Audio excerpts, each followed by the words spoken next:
the first race or first practice, whichever one comes first, will definitely be exciting because, I mean, I sit in the car now, just have it sitting on the table or setting up my pedals, or we're setting up the walls or putting in my seat. I even think about it when I'm there. Be like, shit, this is mine. I mean, I'm building my own car. It's not sitting in Dad's car pushing in the brake pedal so he can bleed the brakes. It's sitting in my car pushing in the brake pedal so I can figure out where I want my seat, where I want my pedal, where I want my steering wheel. No, I'm definitely going to have a good car and a fast car and a safe car, but I mean, at the end of the day, a lot of it's going to fall on me.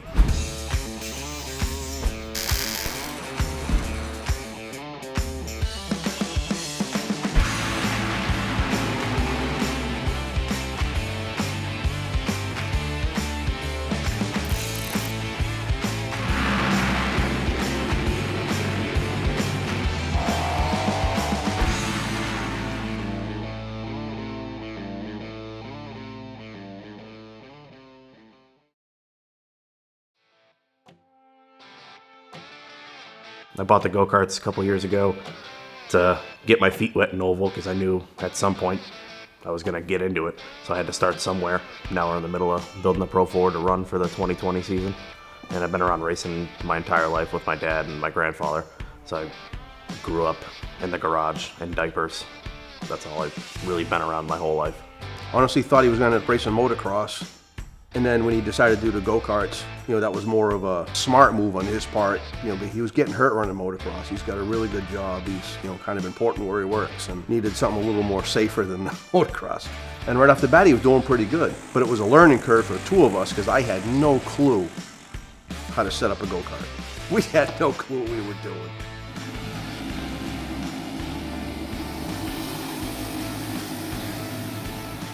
His pure determination helps him win and do good. We put his little brother in one of them, Max, and Max can drive. Max has no patience.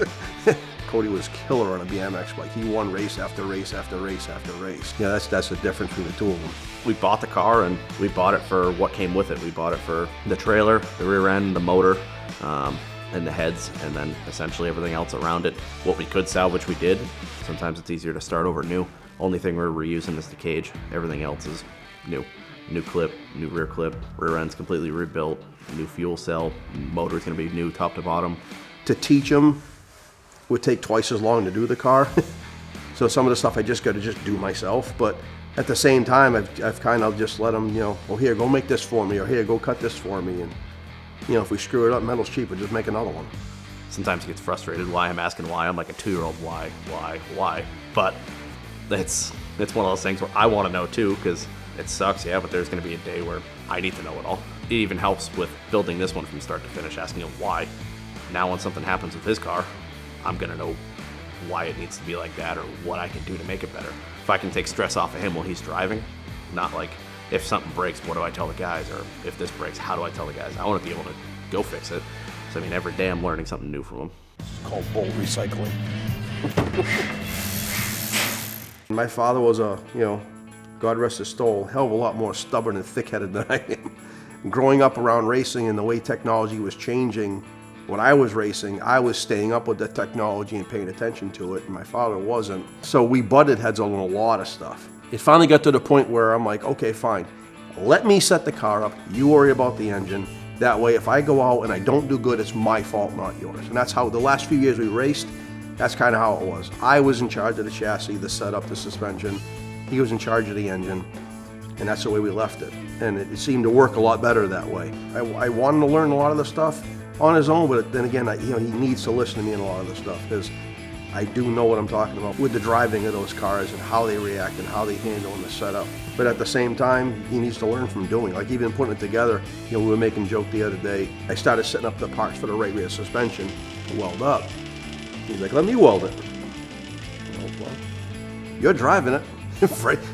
You tear the right rear suspension off, it's your problem.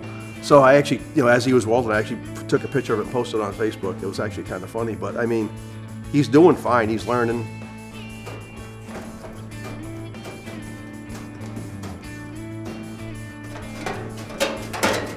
Yeah, I've gone wheel to wheel in karts.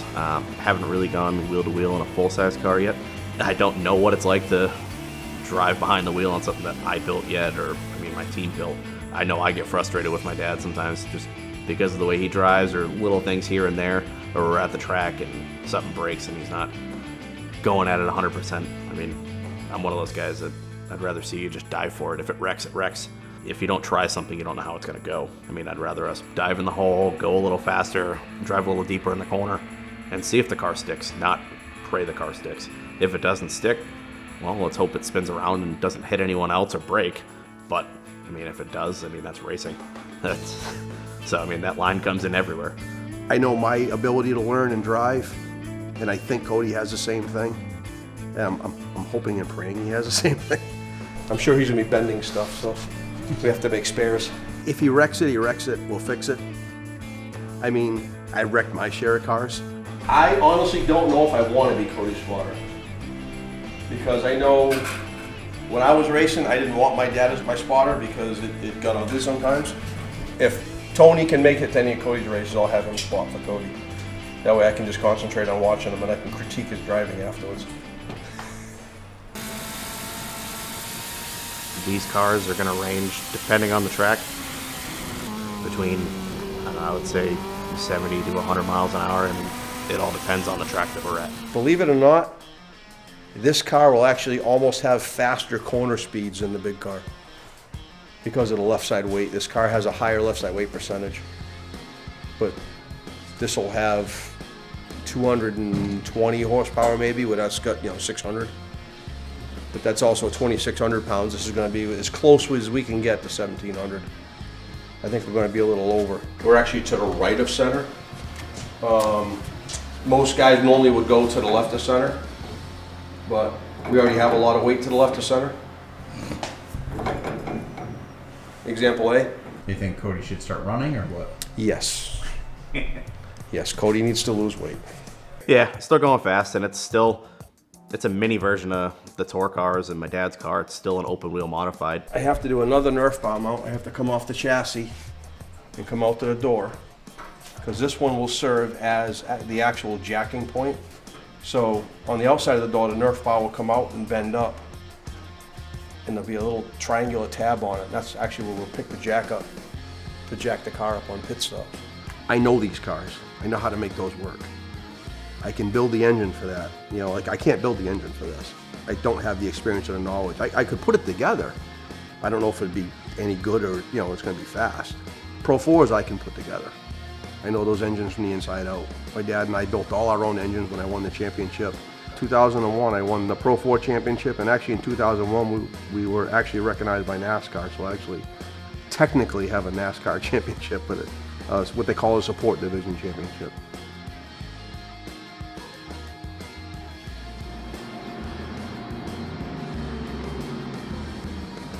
So we sent the engines out about a month ago and told the guy no rush, and about 2 weeks ago I got a call. One of the blocks is bad, so luckily I got another one sitting right there that I can hopefully bring down to him and see if he can work with that one and then build a different one. But that's a 2-liter block where I'm building 2.3 engines to run. The heads are the same thing for both. So now we're about to drop the dummy engine in the car. Since we're building the car pretty much from scratch and it's a one-off, technically this car now hasn't had a motor mounted in it yet, so we got to figure out where the motor is going to sit, left, right, and off the center, and there's no engine mounts, so I got to build engine mounts. Well, Dad's got to build engine mounts. I don't know how to do that.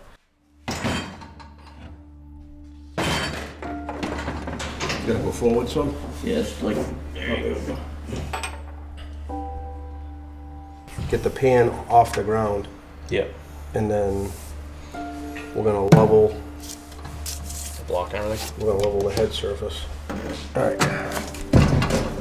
So we'll start there. It's a good thing we're not in love with that foot box because this might touch it. Are you holding it now, or can you let it go?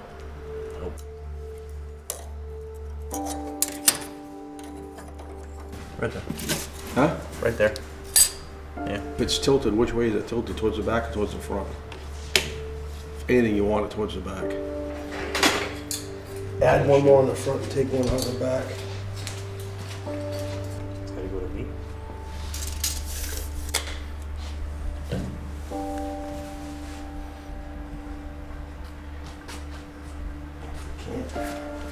I'm just trying to get the block set left to right where it's supposed to be. Okay, that's roughly where that's supposed to be. Looks like it's going. It didn't move. All engines must be centered within 1 inch of the center of the chassis using the center point of the engine. You have to be within 1 inch left or right of center. Right now it's like 1.5 inches. Without changing clips and changing foot boxes and stuff, and changing rear end, I ain't gonna be able to fix it. The messed up part, because the rule says the center line of the engine, it doesn't say crankshaft. Technically, the center of the engine is here. So if I go off of that,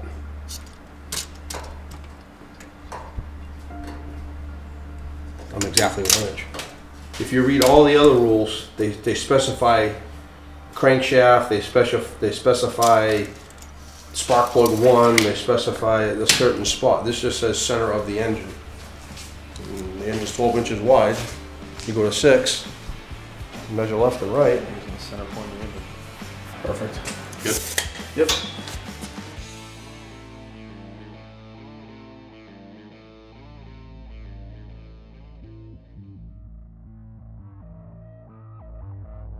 COVID-19 virus, they're kind of put our racing season on hold, kind of threw us for a little bit of a loop.